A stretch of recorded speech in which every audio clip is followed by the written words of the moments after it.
Mesdames et messieurs, bonjour. Merci d'être au rendez-vous de ce JT des régions. Et on débat par l'antenne régionale de l'ORTV à Parakou où se trouve Silver Savi. Eh bien, bonjour Silver, quelles sont les nouvelles du Nord?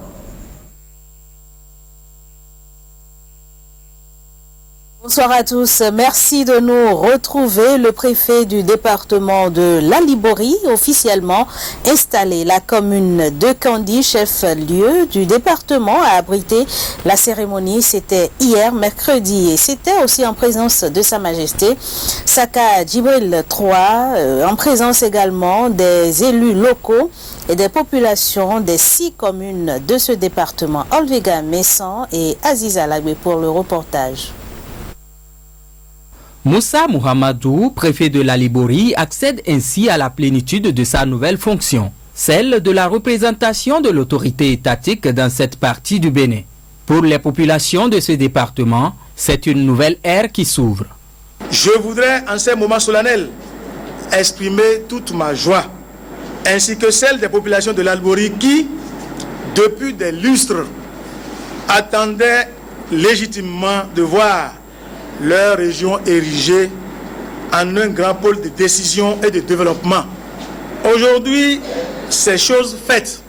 Le préfet sortant, dans son manteau de devancier à ce poste, tient à orienter la nouvelle équipe.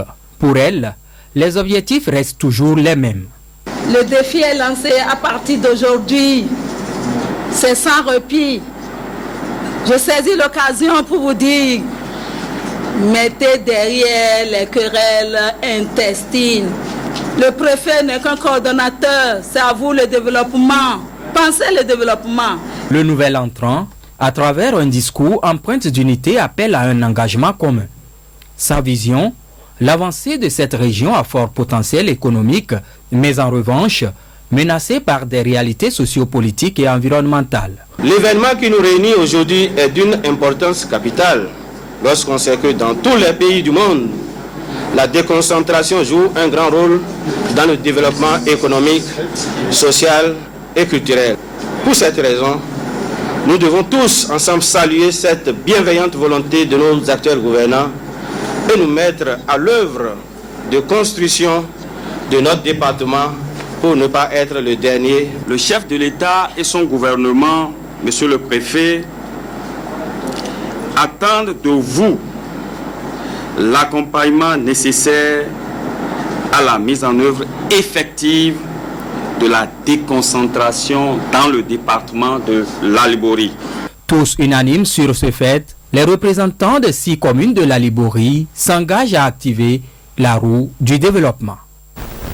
Autre sujet, lancement à Natitengu de la campagne de traitement de masse contre le trachome.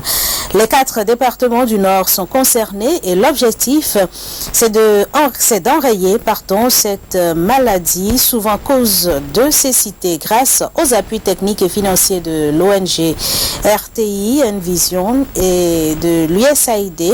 Des doses de médicaments et de pommades seront données aux populations des zones identifiées comme vulnérables. Emery Dakpesoton. La famille Nda de Poporiakou dans la commune de Natitengu bénéficie ainsi du geste qui sauve du trachome. Le trachome est une maladie oculaire infectieuse et contagieuse favorisée par le manque d'eau, les mouches, la mauvaise hygiène.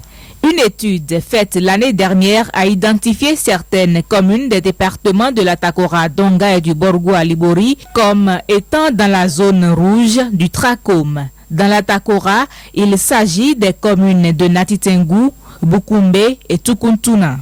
2 différents médicaments seront utilisés sur le terrain.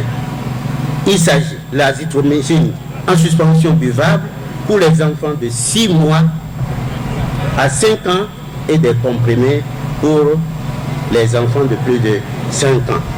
Et la tétramycine pommade ophtalmique sera également utilisée pour les enfants de 0 à 6 mois. La stratégie de campagne retenue est le porte-à-porte et pour casser la chaîne de contagion, hommes, femmes, jeunes et enfants seront tous traités. La population à risque est d'environ 3 500 000. Ces traitements de masse qui se feront annuellement et pendant 3 ans vont être clôturés en 2019.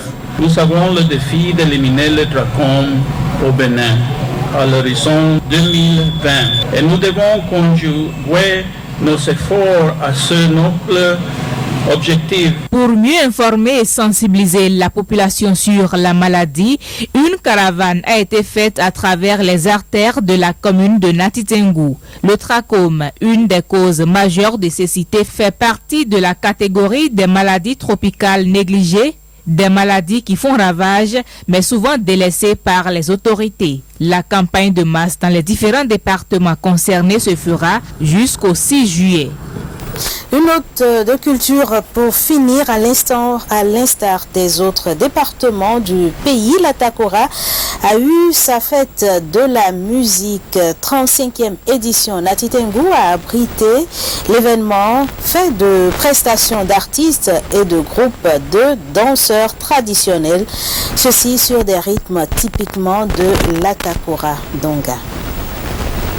La population de Natitengu n'a pas voulu se faire prier pour assister à la fête de la musique à elle organisée par le gouvernement. La musique est au début et à la fin de toute chose. Consacrer donc une journée à la musique est tout bien vu.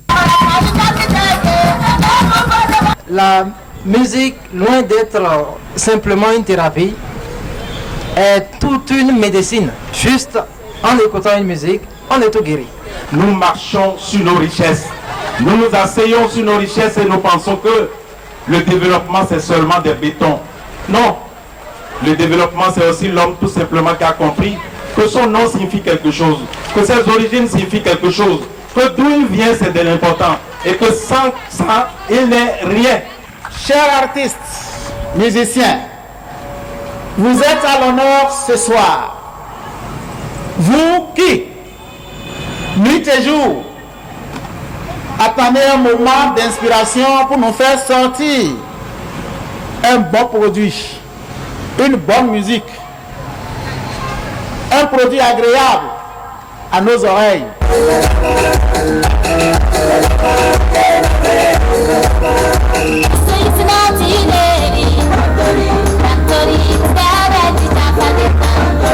Pour cette journée de la musique qui se célèbre en différé à Natitengu, une trentaine d'artistes s'expriment, ajoutés aux nombreux groupes traditionnels. De quoi régaler et distraire la population jusqu'au petit matin.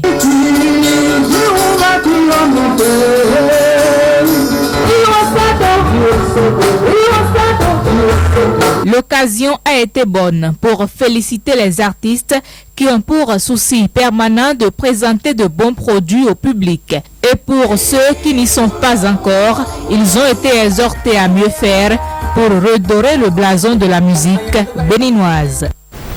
Et voilà ce qui fait l'actualité dans le Nord Bénin. Merci de nous avoir reçus. Merci Sylvain Savy d'être passé en direct dans cette édition et on s'intéresse à présent à cette tournée du ministre de l'eau, de l'énergie, de l'eau et des mines qui s'imprègne des difficultés que vivent les usagers de ce secteur. Sur instruction du chef de l'État, il a entrepris une tournée sur l'ensemble du territoire national. Première étape ce mercredi 29 juin, le site de connexion électrique de Sakété et la nouvelle cimenterie du Bénin. Plus de détails avec Jérôme Humbo. C'est après un tête-à-tête avec le préfet du département de Lomé que le ministre de l'énergie, de l'eau et des mines a mis le cap sur la commune de Sakété. Jean-Claude Ossou et sa suite ont visité le site TCN, poste d'interconnexion chargé d'importer l'énergie du Nigeria pour alimenter le Bénin et le Togo. Actuellement, le Nigeria a des soucis de gaz. Donc, nous n'arrivons vraiment pas à importer de l'énergie contractuelle. Donc on a vu tout à l'heure que nous importions 80 MW. Contractuellement, c'est 200 MW qu'on devait importer. Mais pour des problèmes liés au gaz, donc on n'arrive vraiment pas à importer l'énergie contractuelle. Nous ne jouissons pas de cette présence-là, de cette infrastructure chez nous. On a déjà plaidé pour qu'on puisse voir avec nous comment on peut nous aider à exploiter au mieux la ligne qui nous est réservée. La difficulté principale de cette porte d'entrée du plus grand fournisseur de l'énergie au Bénin est donc relative à l'importation de l'énergie contractuelle. Ce n'est pas exprès que je sois là aujourd'hui.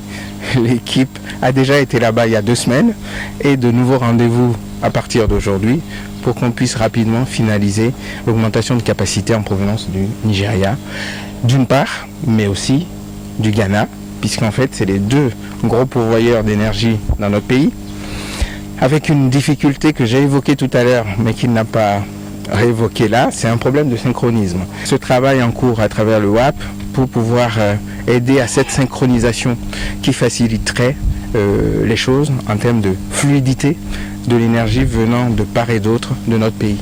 Le ministre de l'énergie a ensuite rassuré les autorités locales quant à la vision du gouvernement, à savoir zéro délestage dans les ménages. Prochaine destination, le site de la nouvelle cimenterie du Bénin, Nosibé à Massé, commune d'Adiawere. Ici, plus de 8500 tonnes de calcaire sont prélevées par jour pour produire 6000 tonnes de ciment. L'autorité est allée s'imprégner du fonctionnement de cette usine afin de faire des propositions concrètes au gouvernement pour sa gestion optimale.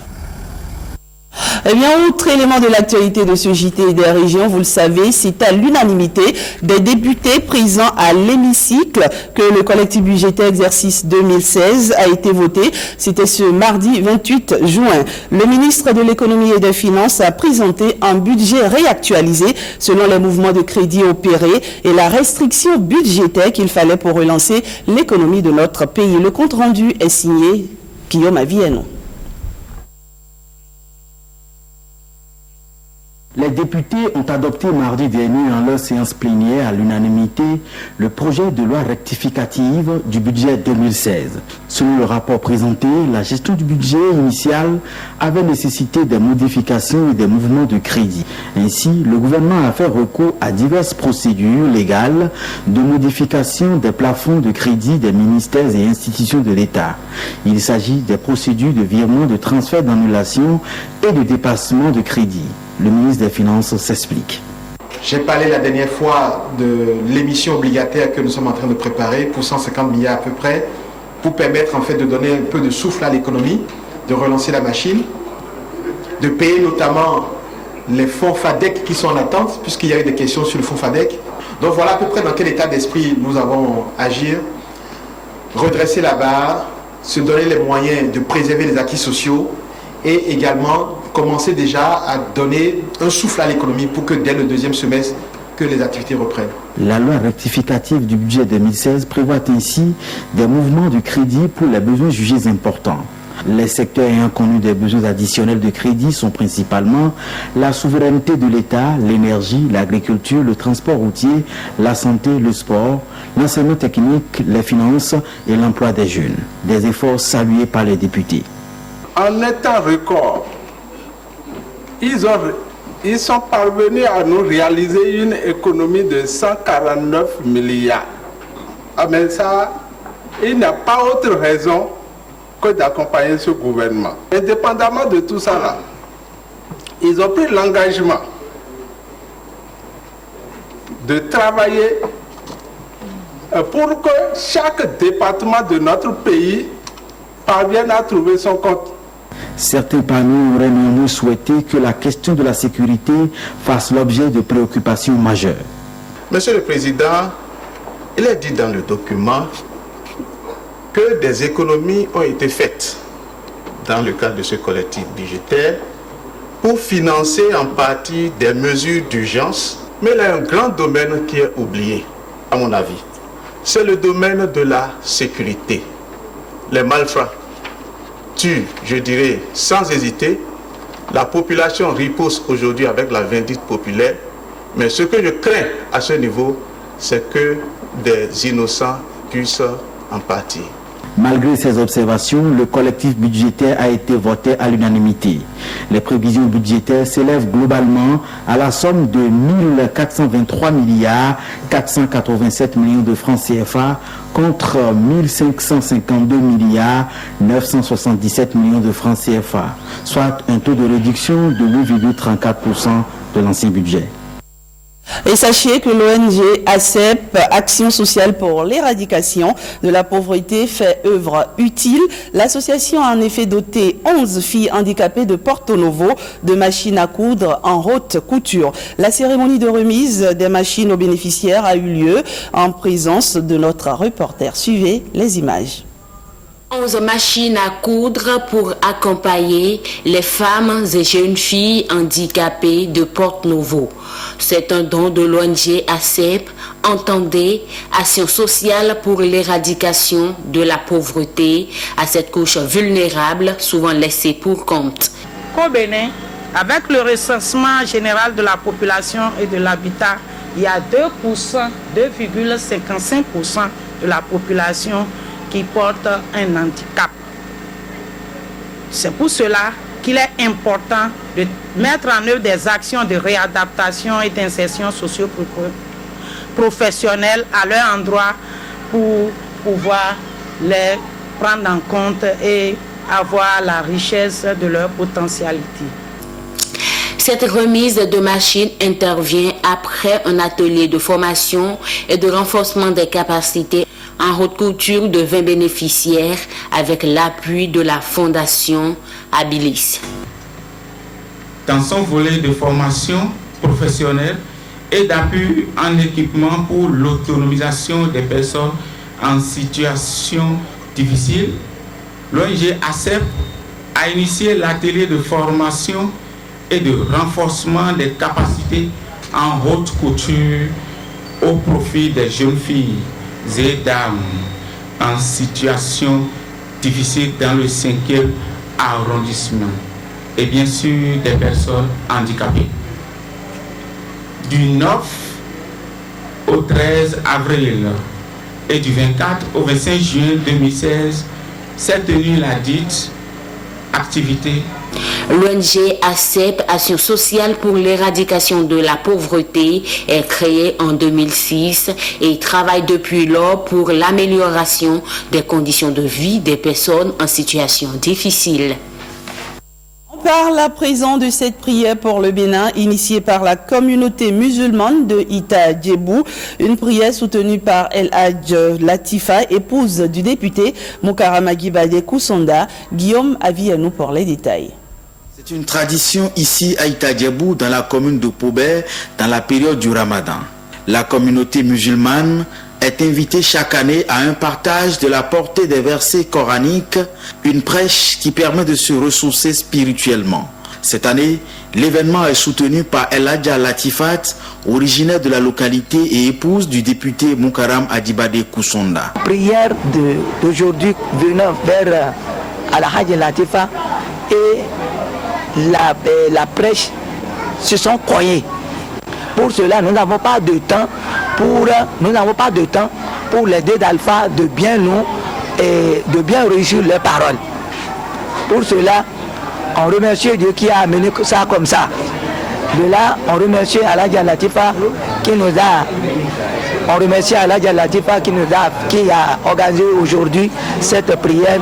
Que Dieu le Tout-Puissant soit toujours avec elle et avec son mari aussi. Les parrains de cette prière musulmane veulent surtout que les bénédictions de Allah le Miséricordieux pleuvent sur Ita Djebou et tout le Bénin dans cette période de jeûne musulman. Que Dieu le Tout-Puissant soit toujours avec nous tous. Et je vous remercie tous. Et je remercie le gouvernement Talon aussi, avec toute la population béninoise. Que cette année-là et le temps de notre président Talon-là, que ce soit du bien et que nous trouvions de la satisfaction totale dans notre pays. Au nouveau dirigeant du Bénin, la communauté musulmane d'Ita Djebou dans la commune de Pobé souhaite une santé robuste et qu'ils aident Ita Djebou sans eau ni électricité à sortir de l'enclavement. Toujours avec Guillaume Avienou, on découvre ce spectacle itinérant à travers le pays. L'escale de Porto Novo a lancé la saison artistique de cette année. Eh bien, c'est une trouvaille de l'ensemble artistique et culturel Tawa. Il s'est produit ce week-end à Doha. Les détails. Place Doha dans le 5e arrondissement à Porto Novo, peu après 21h. L'ensemble artistique et culturel Tawa offre au public quelques tableaux de danse traditionnelle. Au menu, la danse du bambou.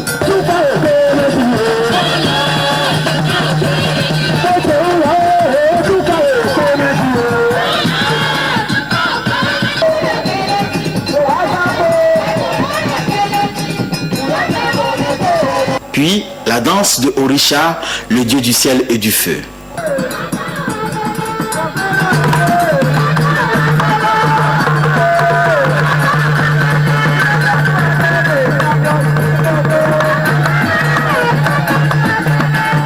Le groupe qui vient de décrocher la subvention du Fonds d'aide à la culture du ministère en charge du secteur au titre de cette année veut replonger le public porto-nouvien dans la richesse culturelle de la région de l'Ouémé-Plateau. Une danse des adeptes Yaoïcha, qui est une danse sacrée de chez nous, qui s'exécute souvent dans les couvents. Mais nous nous sommes dit, est-ce que les danses vont rester dans les couvents uniquement? Et quand est-ce que nous allons valoriser notre culture? Le côté culturel, c'est à part. Mais le côté culturel de la danse, ça ne se voit pas tellement. En fait, nous voudrions demander à tout un chacun des Béninois de ne pas avoir honte de sa culture, de sa propre culture. Et à travers la danse Ubambo et la danse Yaocha, vous voyez, quand on parle de la danse Ubambo, il faut défier la pesanteur. Quand vous êtes en haut, vous vous croyez supérieur à tout. Or, au finish, vous revenez toujours en bas. Donc, on demande à tous les Béninois que notre identité, c'est notre culture. C'est à travers la culture que nous pouvons vendre notre pays, le Bénin. Après Porto-Novo, l'ensemble artistique et culturel Tawa promet de se rendre dans les autres régions du pays pour ce qu'il qualifie de sa saison artistique 2016. Voilà, c'est la fin de cette édition. Je vous remercie de l'avoir suivi. Excellent après-midi à tous.